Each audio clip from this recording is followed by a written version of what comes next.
Hey, welcome back. Today I'm going to be making a Middle Eastern chicken porridge from Oman called Harees.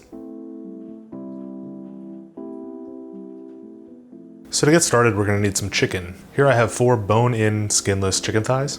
You could also use chicken breast or any other part of the chicken as long as it's bone-in. That's going to lend a lot more flavor to the stock.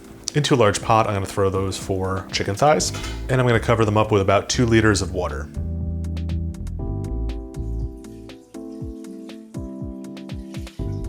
Let's go ahead and cover that up and bring it to a boil. And now that it's boiling, you can see that the chicken has released a bit of scum. I'm gonna go ahead and skim that off, which will lead to a clearer tasting broth. Now that the broth is clean, I can go ahead and season it with some spices. Here I have 3 black cardamom pods.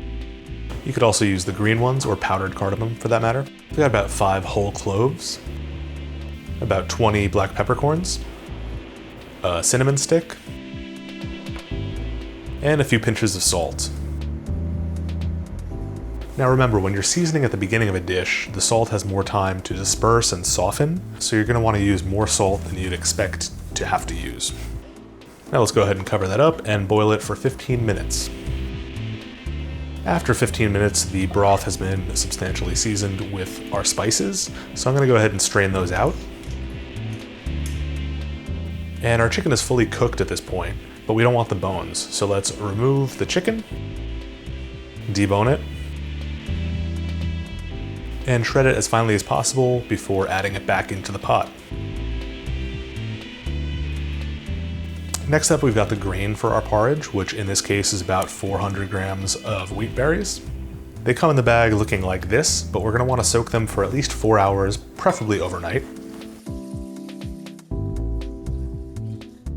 Once they're soaked, they end up looking like this. They've all burst open and they take up a lot more volume. And what this is gonna do is it's gonna speed up the cooking process. We're gonna make sure that the wheat berries break down substantially into a porridge and that you don't have any full kernels of wheat. So let's go ahead and dump those guys in, along with 60 grams of butter and our shredded chicken. Give that a good stir until the butter's melted.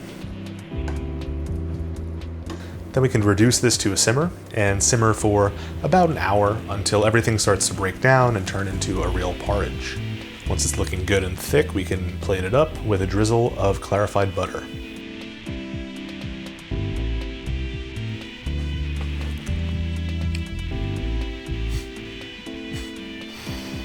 So in the West, porridge is usually considered a breakfast food. And while this has some similarities to an oatmeal, the chicken stock, the spices, and that drizzle of butter are giving it a bit of a savory note that reminds me a little bit more of a Chinese congee. So if it's a cold, rainy day and you're looking for some comfort food, then I hope you give this a try. See you next time. Cheers.